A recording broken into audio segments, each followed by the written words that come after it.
Hello students, welcome to the Temperature Physics classes and presently हम rotational dynamics कर रहे हैं। रोटेशनल डायनेमिक्स में पहला लेक्चर दिया, उसमें हमें फंडामेंटल फिजिकल क्वांटिटीज़ क्या है रोटेशनल डायनेमिक्स से वो हमने डिस्कस किए। उसमें एलिमेंट्री लेवल पर angular displacement, angular velocity, angular acceleration, relation between angular quantities and translational quantities वो मैंने आपको बताया। उसको उस लेक्चर को करना है, वो पहला लेक्चर है रोटेशनल डायनेमिक्स का। आज का जो लेक्चर है वो हम आपको सेंटर ऑफ मास के बारे में कुछ बताएंगे। I want to tell you something about the centre of मास।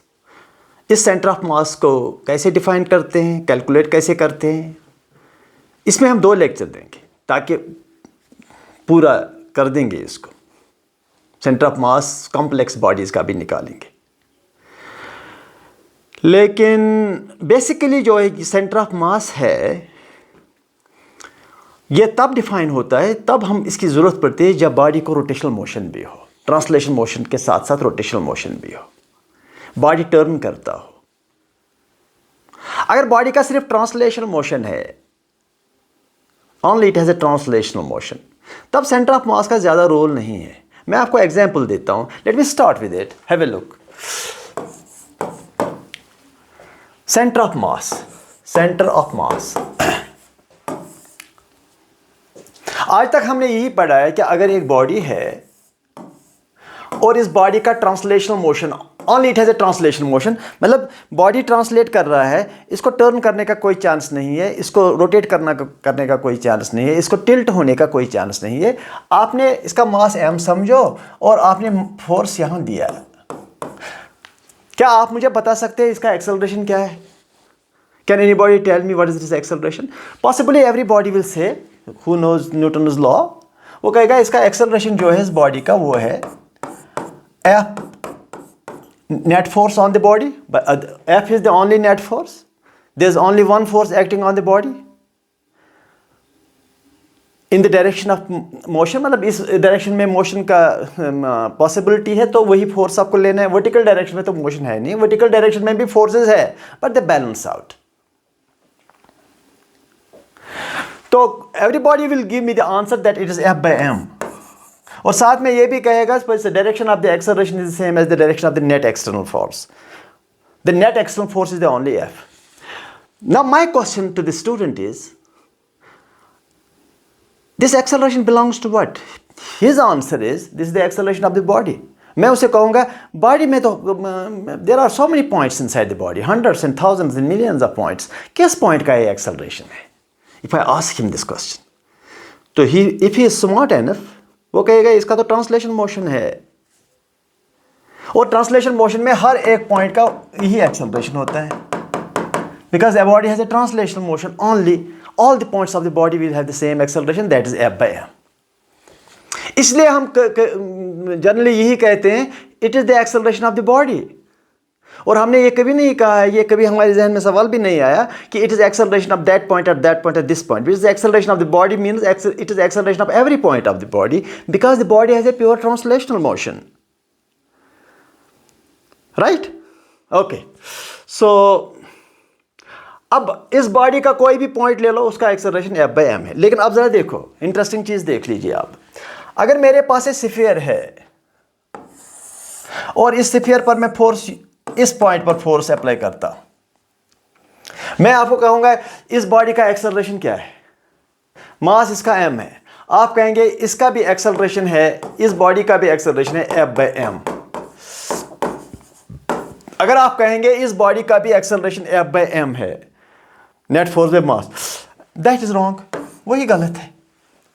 जहां ट्रांसलेशन मोशन की बात है वहां कर दो, आप वहां लिख सकते हो, लेकिन यहां नहीं लिख सकते हो, बिकॉज द बॉडी, अभी एक बात बताऊंगा, अगर बॉडी रोल कर रहा है इस फोर्स की वजह से, ये पॉइंट जो है द टचिंग द ग्राउंड, जो पॉइंट ग्राउंड को टच करता है उस पॉइंट का एक्सेलरेशन 0 है विद रिस्पेक्ट टू ग्राउंड।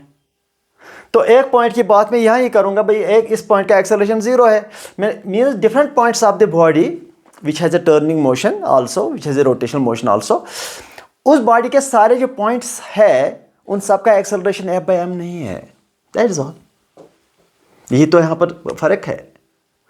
और एग्जाम्पल के तौर पर मैंने आपको ये बताया कि जो पॉइंट ऑफ कांटेक्ट है उसका एक्सेलरेशन तो ज़ीरो है, बाकी पॉइंट्स का एक्सेलरेशन क्या है वो आखिर में, वो आगे आगे में पता चलेगा। लेकिन फिलहाल वी आर इन ट्रबल कि एक्सेलरेशन F/m नहीं है।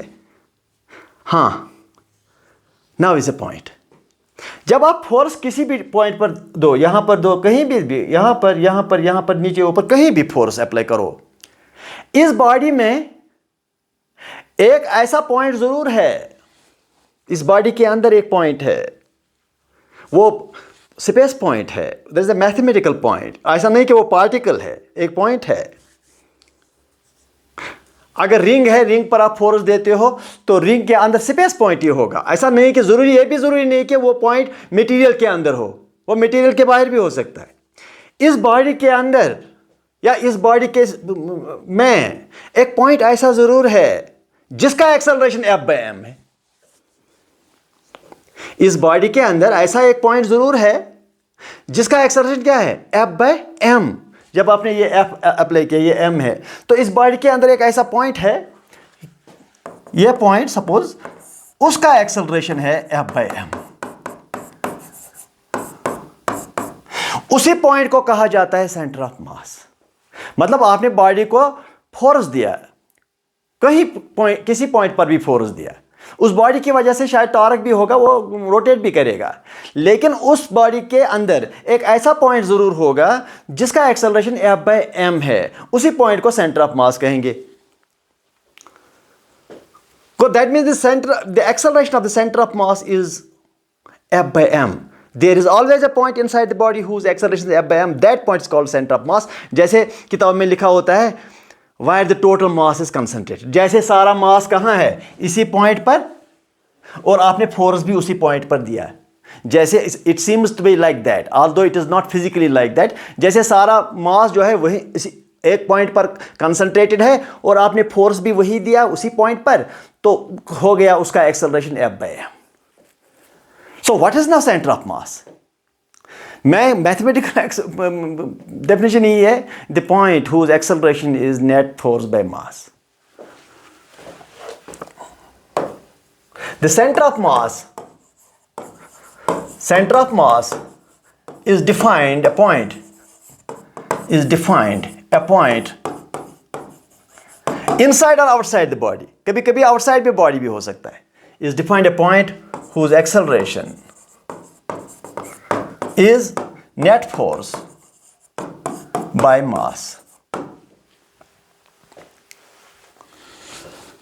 इसीलिए किताब में जो लिखा होता है ना, जैसे ये है बॉडी, आपने फोर्स यहां दिया और ये body, it is nothing but here total mass here, और फोर्स भी वही, तभी जाकर इसका हो गया acceleration F/m. Now the point is what is the acceleration of other points? अगर सेंटर ऑफ मास का एक्सेलरेशन, एक पॉइंट ऐसा है जरूर जिसका एक्सेलरेशन, जिसका सेंटर ऑफ मास एक्सेलरेशन जिसका F/m है, बाकी पॉइंट्स का एक्सेलरेशन क्या है वो निकालना पड़ेगा। उसके लिए हमें थोड़ा सा वेट करना पड़ेगा, उससे पहले टॉर्क भी निकालना पड़ेगा, एंगुलर एक्सेलरेशन के बारे में भी बताना पड़ेगा, लेकिन लास्ट लेक्चर में सारा कुछ हमें क्लियर हो जाएगा। अच्छा, so the centre of mass is the point where acceleration is F/m. जैसे अगर ये है, ये सिचुएशन है आपका, ये है बॉडी है, इसका मास कितना, ओके 50 kg, आपने यहाँ फोर्स दिया, इधर ऐसे फोर्स दिया, यहाँ पर इस बॉडी को फोर्स दिया 100 न्यूटन। इस body, what is the acceleration of this point, you don't know, लेकिन ऐसा पॉइंट ज़रूर एक होगा, सेंटर में ही होगा। जो सिमेट्रिकल बॉडीज होती हैं उनका सेंटर मास सेंटर में ही होता है, और इसका एक्सेलरेशन, एक तो वो एक्सेलरेशन इस डायरेक्शन में होगा, नेट फोर्स के डायरेक्शन में, और दूसरा ये कि वो एक्सेलरेशन होगा 100 divide by 50, that is 2 metre per second square. That's all. अब हमारा और एक चीज ये है, अब हमें समझ आया what is centre of mass. Mathematically you apply a force on a body, known force, and mass is you know the mass. The centre of मास वो पॉइंट है, कोई ऐसा पॉइंट जरूर होगा इस बॉडी में जिसका acceleration F net force applied on the body divide by mass होगा। That's it. अब हमें यह देखना है कि एक बॉडी का सेंटर ऑफ मास ये पॉइंट कहाँ है, एक बॉडी के अंदर कहाँ है ये पॉइंट जिसका एक्सेलरेशन F/m होगा। बाकी पॉइंट्स को जाने दो, उनका भी एक्सेलरेशन निकालना पड़ेगा।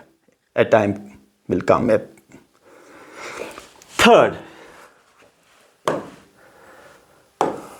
Fourth, location of the centre of मास।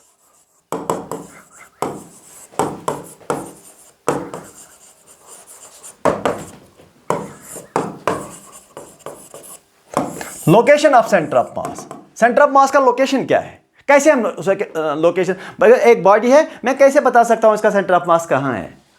ये अब यही बात है, मुझे कैसे पता चलेगा कि जब मैं फोर्स अप्लाई करूंगा कहां, कौन सा पॉइंट बॉडी का एक्सेलरेशन होगा, मतलब किस बॉडी के पॉइंट का एक्सेलरेशन F/m होगा, वो पॉइंट मुझे निकालना पड़ेगा।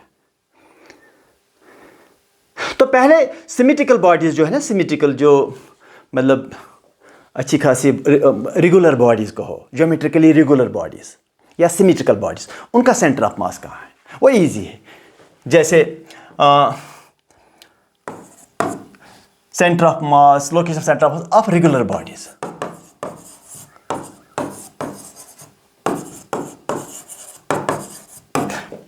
अगर रॉड है, सिमेट्रिकल है, समझो सेंटर ऑफ मास बीच में है, पूरा बीच में है सेंटर ऑफ मास, कहीं भी फोर्स दे दो तो ये पॉइंट एक्सेलरेट होगा F/m से। अच्छा, ये सपोज स्फीयर है सेंटर में, सपोज डिस्क है सेंटर में, सपोज ट्रायंगल है, equilateral triangle, plate, form of plate centre में, सपोज क्यूब है सेंटर में। तो क्या समझे आप इसमें, जब हमने ये कर, मतलब जब हम कुछ चीजें करते हैं तो you must make a statement, वो स्टेटमेंट याद रखो, एक स्टेटमेंट के हिसाब से याद रखना पड़ता है। The centre of mass of all geometrical bodies, the centre of mass of all regular symmetrical geometrical bodies or center of mass of all regular bodies, symmetrical bodies is at their geometrical centers। जहां भी आप geometrical center देखोगे वहीं center of mass होता है।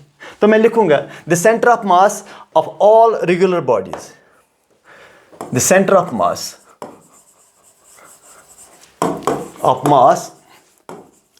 of all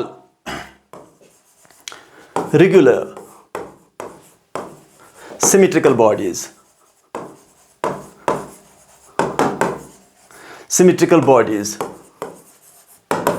is at their geometrical centers।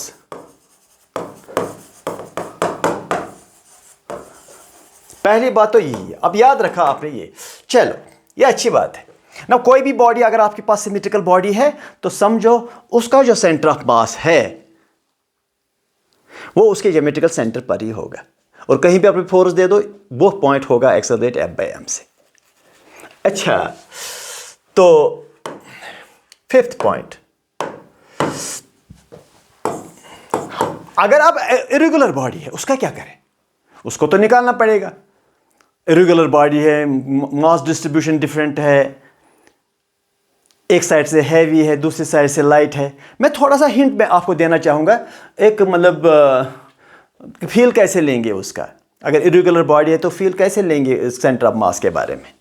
तो feel ये है, अगर मेरे पास ऐसा बॉडी है, ऐसा बॉडी, या मेरे पास ये बॉडी है, इसका ये एल्युमिनियम का है, एल्युमिनियम का होता है मतलब थोड़ा सा लाइटर, और यहाँ से लेड है, Pb हैवी होता है, तो इसका सेंटर ऑफ मास या इसका centre of mass,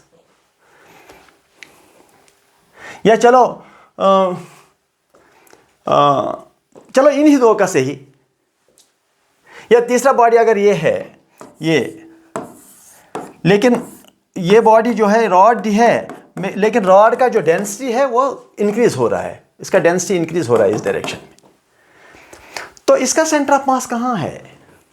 exact location तब होगा जब आपको इसका ज्योमेट्री पूरा दिया होगा। मैं आपको बताना चाहूँगा, जब ज्योमेट्री पूरा दिया होगा ये साइड क्या है, ये साइड क्या है, आगे जाकर कितना इंक्रीज हो रहा है साइज़, तो हो जाता है उसको एक मतलब जब हम ज्योमेट्रिकल इन जैसी बॉडीज़ का सेंटर ऑफ मास निकालते हैं थोड़ा सा इक्वेशन उसने दिया होगा।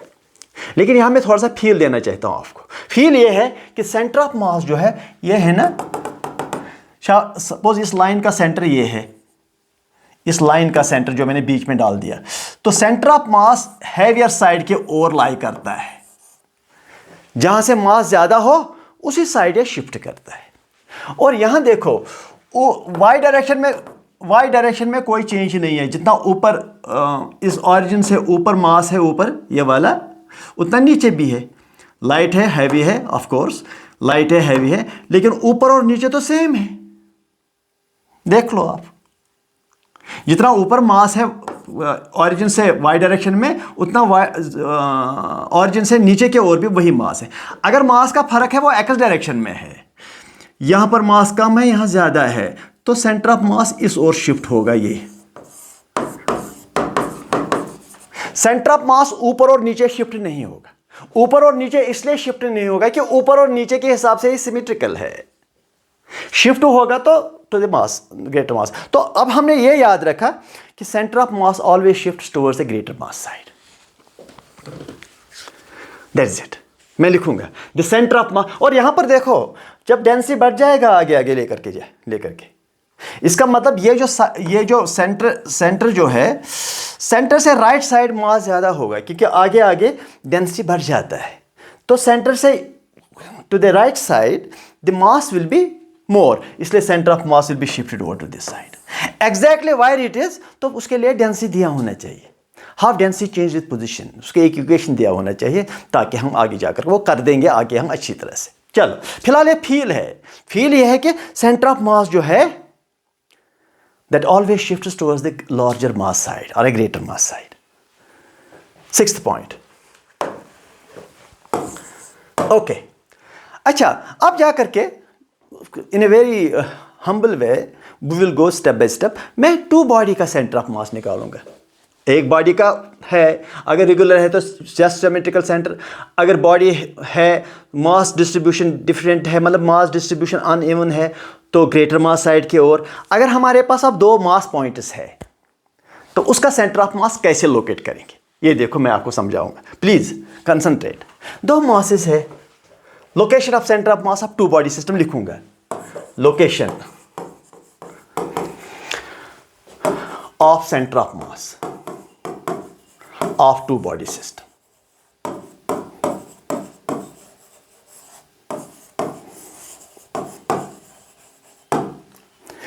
Location of center of mass of two body system. अब जरा देखो, हैव ए लुक। ये मास मैंने लिया सपोज m1, ये मास लिया मैंने m2। बताइए सेंटर ऑफ मास इन दो मासेस का। इस मास का सेंटर ऑफ मास इसी के सेंटर में होगा अगर ये रेगुलर बॉडी है, इसका भी इसी के सेंटर में होगा। लेकिन दो बॉडीज को अगर मैं एक सिस्टम लूं, अब दोनों बॉडीज को मैं एक सिस्टम लेता हूं और मैं इस सिस्टम का सेंटर ऑफ मास चाहिए, टू बॉडी मास का जो सिस्टम बनता है उसका सेंटर ऑफ मास चाहिए। उसको कैसे आप करेंगे मैं आपको बताता हूं। पहली बात यह है कि आप इनको लाइन से ज्वाइन कीजिए। Join the two masses there centres, it becomes a line. Center of mass of two body system lies on the line joining their centers. वो इसी लाइन पर लाई करता हो। अब कहाँ लाई करता है एग्जैक्टली वो देखना पड़ेगा, लेकिन इसी लाइन पर लाई करेगा। तो एक बात याद ही रख लो, the center of mass of two body system lies on the line joining their centers. अब कहाँ लाई करता है पता नहीं, शायद यहाँ सेंटर ऑफ मास है इन दो बॉडीज का। तो हो गया ना स्पेस में। ये सेंटर ऑफ मास किसी बॉडी के अंदर है नहीं, ये स्पेस पॉइंट है, इसको आप स्पेस पॉइंट कह सकते हैं। और अगर ज़्यादा ही आप इसको टेक्निकल बनाओगे तो इसको मैथमेटिकल पॉइंट भी कहा जा सकता है। अच्छा, तो सपोज ये सेंटर ऑफ मास इस मास पॉइंट से x1 की दूरी पर है और यहाँ से x2 की दूरी पर है। और अगर आपको मतलब सेंटर ऑफ ग्रेविटी का भी पता हो थोड़ा सा, क्या मैं आगे बताऊंगा। ये अगर मैं यहां से यहां ये ज्वाइन करूंगा किसी वायर से, मासलेस वायर से, मैंने एक मासलेस वायर कनेक्ट किया इसके सेंटर और इसके सेंटर में, जो लाइन था उसको मासलेस मासलेस बनाया, और वो मासलेस क्या है, वो मासलेस इसलिए है कि उसका मास कंट्रीब्यूट नहीं करना चाहिए। तो अब इस वायर के नीचे में एक ट्रायंगुलर एक वेज रखूँगा। जब मैं इस वेज को रखूँगा यहाँ पर, दिस विल बी बैलेंस्ड, ये बैलेंस हो जाएगा। यानी कि centre of mass also happens to be centre of gravity. Centre of mass also happens to be centre of gravity when we are closer to the earth, जब earth के नज़दीक हम हैं और बॉडीज आर स्मॉलर, तब centre of gravity centre of mass ही होता है। हाँ, although they are not equivalent in all the cases, लेकिन यहाँ जो सेंटर ऑफ मास इस टू बॉडी सिस्टम का है वो सेंटर ऑफ ग्रेविटी भी है। आगे जाकर मैं बताऊंगा सेंटर ऑफ ग्रेविटी क्या होता है, लेकिन फिलहाल ये देखो, यहाँ से ये m1g का फोर्स, यहाँ से m2g का फोर्स, अगर ये बैलेंस्ड है यहाँ पर, इसका मतलब यहाँ इस साइड का मोमेंट उस साइड का मोमेंट डिफाइन करते हैं m1g इंटू x1, और इस साइड का मोमेंट जो है that is m2g x2, g cancels, m1 x1 is equal to m2 x2। ये है formula to locate the centre of mass of two body system. ये mass into x1 should be equal to ये mass into x2। इसका मतलब ये है, अगर ये m1 बहुत ज्यादा है, ये देखो, इसका मतलब x1 कम होना चाहिए, यानी कि सेंटर ऑफ मास इसी के और नज़दीक होना चाहिए। अगर m2 कम है, इसका मतलब ये x2 ज़्यादा होना चाहिए, ताकि m1 x1 is equal to m2 x2। मतलब जो मास हैवी है, सेंटर ऑफ मास उसके नज़दीक लाई करता है।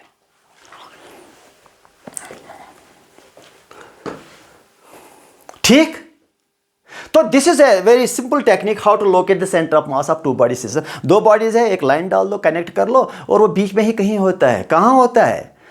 मास पर डिपेंड करेगा। जो हैवियर मास होता है, सेंटर ऑफ मास उसी की ओर शिफ्ट होगा। और रूल क्या है? m1 x1 is equal to m2 x2। और ये centre of mass, centre of gravity भी यहाँ बिहेव करता है, तभी तो ये बैलेंस हो गया ग्रेविटेशनल फोर्स से, या इस साइड और इस साइड। ज़िमनी मैं बताना चाहूँगा कि सेंटर ऑफ ग्रेविटी वो होता है जहाँ ग्रेविटेशनल फोर्स एक्ट करता है, where the gravitational force acts. अब सेंटर ऑफ ग्रेविटी वहीं होगा जहाँ ग्रेविटेशनल फोर्स होगा। अगर फ्री स्पेस आप कोई क्रिएट करोगे यूनिवर्स में जहाँ ग्रेविटी ही नहीं है लेकिन बॉडी है, आगे पीछे कोई फोर्स ही नहीं है ग्रेविटेशनल फोर्स, तो वहाँ सेंटर ऑफ ग्रेविटी डिफाइन ही नहीं है, लेकिन सेंटर ऑफ मास वहाँ पर भी है। इसलिए सेंटर ऑफ मास और सेंटर ऑफ ग्रेविटी को एक ही चीज़ मत समझो, लेकिन यहाँ अर्थ के नज़दीक है तो है। इमेजिन करो एक ग्रेविटेशनल फ्री स्पेस है जहाँ कोई ग्रेविटी ही नहीं है, एक रीजन है, वहाँ एक बॉडी आपके पास है। आपके पास अगर बॉडी है और उस बॉडी पर कहीं आगे पीछे कहीं फोर्स ही नहीं है, स्पेसशिप है इन ग्रेविटेशनल फ्री स्पेस, उस सूरत में उस बॉडी का सेंटर ऑफ मास तो होगा ही, because centre of mass is defined when force is applied and the acceleration is of a point that is F/m। लेकिन वहाँ ग्रेविटी है नहीं, तो वहाँ ग्रेविटेशन फोर्स किसी पॉइंट पर एक्ट ही नहीं करता है, तो वहाँ ग्रेविटेशनल सेंटर ऑफ ग्रेविटी ही नहीं है। You can't define centre of gravity there in that free space. Okay, now seventh point.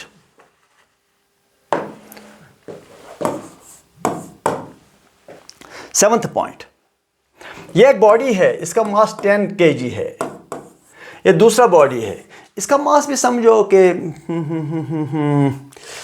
Okay 20 kg। Arbitrary problem है, तो ये जो लेंथ है सेंटर टू सेंटर, इसको समझो 20 मीटर। My question, where is the centre of mass of this two body system? Obviously it must be somewhere closer to the 20 kg. It must be closer to somewhere to 20 kg. Okay, suppose ये x1 है और ये x2 है। पहली बात यह है कि x1 plus x2 is equal to 20 metres, दोनों का सारा को सम x1 प्लस x2। अब मुझे निकालना है कि ये जो सेंटर ऑफ मास 20 kg से कितना दूर है, x1 निकालना है, या x2 भी फिर निकाल सकते हैं। देखो मैं क्या करता हूँ, यहाँ तो ये बैलेंस होगा, तो ये साइड के moments 10x2 m2 x2 is equal to 20x1 खत्म हो गया। तो x2 is equal to 2x1, यहाँ पर डाल दो x2 को, ये हो गया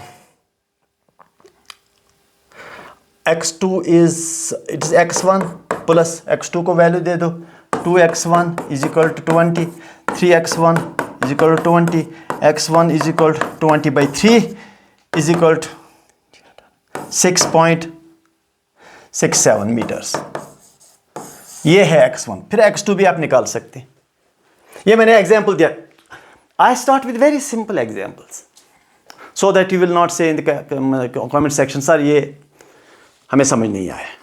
अब कुछ स्टूडेंट्स ये भी कह रहे हैं कि सर ये तो बहुत ईजी है, अब क्या करें, फुर्सत तो आपके पास है नहीं, टाइम तो आपके पास नहीं है, एक लेक्चर से लेकर के 12th लेक्चर आप देखेंगे, वॉच करेंगे, ताकि आप सोचोगे चलो ठीक है, अगर यहाँ फ़ायदा नहीं हुआ तो दूसरे लेक्चर में फ़ायदा होगा, दूसरे में नहीं तो तीसरे में फ़ायदा होगा, शायद लास्ट कुछ लेक्चरों में फ़ायदा होगा। जो अच्छे से अच्छे स्टूडेंट भी हो, जो कमज़ोर से कमज़ोर भी है, वो इससे थोड़ा फ़ायदा ले सकते हैं। अच्छा, now eighth point now is a time how to locate the centre of mass of multi body system.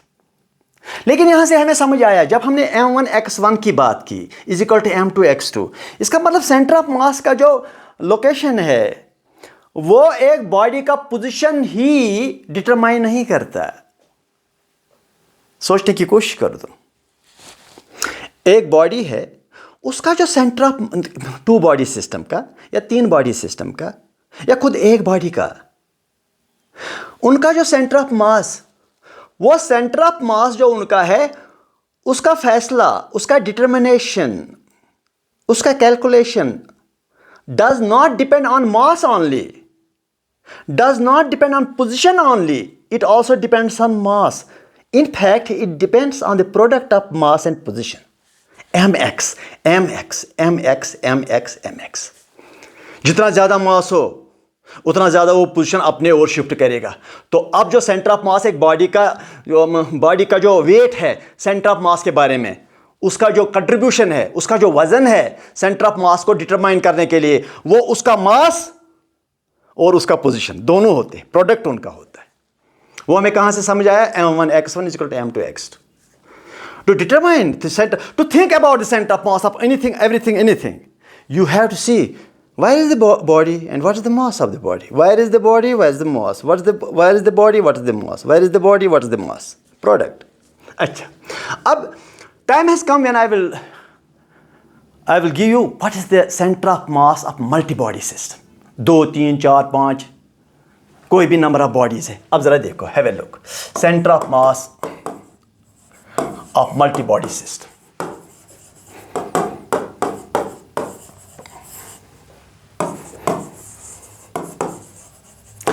ये है coordinate system, it is x, it is y, okay, let us say it is जी। ये है एक body, इसका मास m1 है और इसका radius vector r1 है। क्या है रेडियस वेक्टर का मतलब, मुझे बताइए। पोजीशन वेक्टर कहो, मीन्स ये जो बॉडी है ये ऑरिजिन से कितना डिस्प्लेसमेंट पर है, कितनी दूरी पर है, ये वो हुआ रेडियस वेक्टर। और इसके जो कोऑर्डिनेट्स है मास m1 के, that is x1, y1 and z1, वो इस r1 के साथ रिलेटेड होते हैं। मतलब ये अगर इसके कोऑर्डिनेट्स है x, y, z, तो ये जो r1 है इसको मैं 1 1 कर दूंगा ताकि to make it compatible to r1, 1 1 and 1। तो इस r1 और इन कोऑर्डिनेट्स के दरमियान रिलेशन होता है, यानी कि coordinates of an object is related to its radius vector. By which relation? Okay, by which relation? That is r vector is equal to xi, x coordinate i plus y coordinate j plus z coordinate k।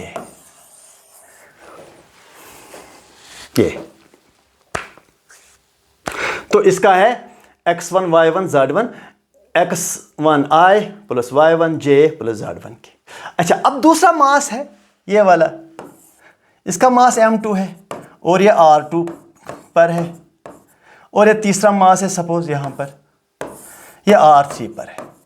Similarly और भी masses हो सकते हैं ना। My question, wire is the centre of mass of these bodies? कहीं पर बीच में होगा। अब इसके नज़दीक होगा, इसके नज़दीक होगा, इसके नज़दीक, how do I know? Centre of मास का जो पोजीशन है ना, उसका सेंटर ऑफ मास का कोऑर्डिनेट जो है, once we say why is the centre of mass, why is the centre of mass in physics, it means what are the coordinates of centre of mass, where it is location, why does it lie, why does it lie does not mean मैं कहूँगा centre of मास यहाँ है, यहाँ नहीं, मुझे coordinates define करने पड़ेंगे। Physics में ये नहीं चलता है, यहाँ है। सपोज मैं कहूँगा, मैं कहूँ, आप कहेंगे सर आप तो यहाँ खड़े हैं, आपको कहना है sir your position is 27 means your x coordinate is 2, y coordinate is 7, and you have to define a coordinate system for that. After all, it is a physical quantity. Physical quantities have to be mathematically defined. It needs to be put in numbers. Acha, now what is the center of mass? Shabash. Center of mass of this multibody system, or this is the position of center of mass. CMB लिखो तो वो भी चलेगा। मैंने ये भी कहा है कौन सा बॉडी कितना कंट्रीब्यूट करेगा सेंटर ऑफ मास के ओर, कौन सा बॉडी कितना उसको अपने ओर ले जाएगा, दैट इज M1 और 1। इसने अपना कंट्रीब्यूशन दिया पोजीशन और मास, दूसरे ने अपना कंट्रीब्यूशन दिया, तीसरे ने अपना कंट्रीब्यूशन दिया, और सब divide by total mass of the system, M1 plus M2 plus M3 plus M4, finished, हो गया। Every body will have its own contribution, अगर if I ask you what is the x coordinate of center of mass, तो what is your answer? What is your answer if I ask you what is the x coordinate of the center of mass? That is M1 x1 plus M2 x2 plus so on divided by total mass, हो गया। M1 उसका x coordinate multiply, M2 उसका x coordinate multiply, M3 और उसका, तो ऐसे ही चलेगा। y M1 y1 plus M2 y2 plus divide by z coordinate of centre of mass, M1 z1 plus M2 z2 plus divide by total mass. So this A very simple procedure. चलो मैं एक example देता हूं इस पर, let me see how much you understand. 8th point, अब जरा देखो, चलो मैं एक सिंपल सा एग्जांपल पिकअप करेंगे, सिंपल सा एग्जांपल, चलो सिंपल सा एग्जांपल ही पिकअप करते हैं। x y z ऑरिजिन, ये सिंपल के लिए ये बनाना पड़ेगा, मास point mass point mass point. चलो यहाँ पर भी और एक मास पॉइंट, चलो सबका मास m ही रखेंगे to make it easier. Suppose ये डिस्टेंस a, ये भी a, ये भी a, ये भी a, इसके coordinates a x coordinate, y coordinate 0, इसके coordinates a x coordinate, y coordinate a, इसके coordinates x coordinate 0, y coordinate a। Centre of mass symmetrical body हो गया, 4 mass at the coordinates of square, तो centre of मास यहाँ होगा। और जरा imagine कीजिए सेंटर ऑफ मास का क्या होगा कोऑर्डिनेट, x कोऑर्डिनेट क्या होगा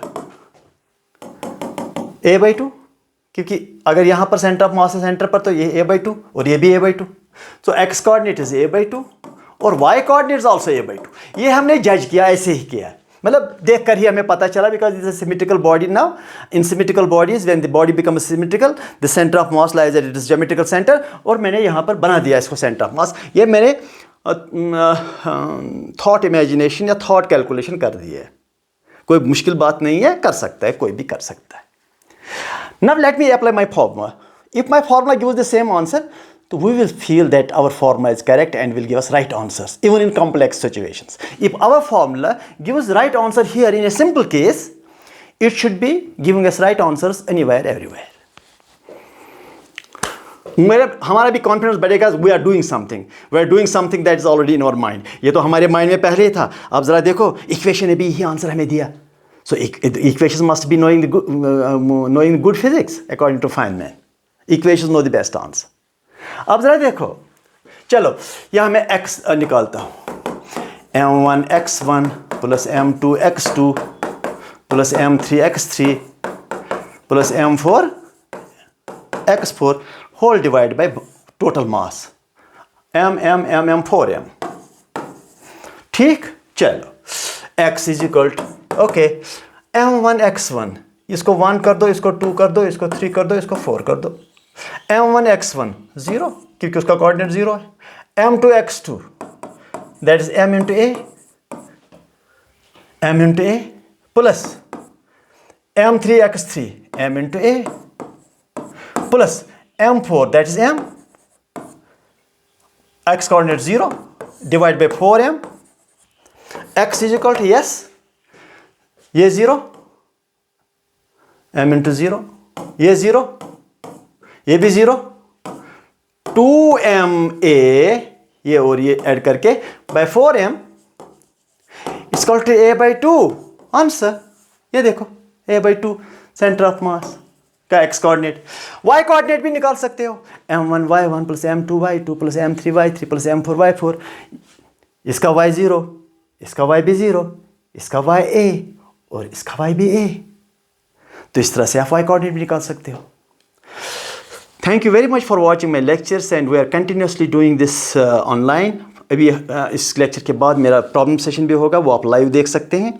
और one more point, you see there will be about some 10 to 12 lectures on rotational dynamics, but everything will be clear. From 11th student will be benefited, NEET student will be benefited, IIT student will be benefited, advanced IIT student which aspires to appear in the advanced level, he will also be benefited. Thank you.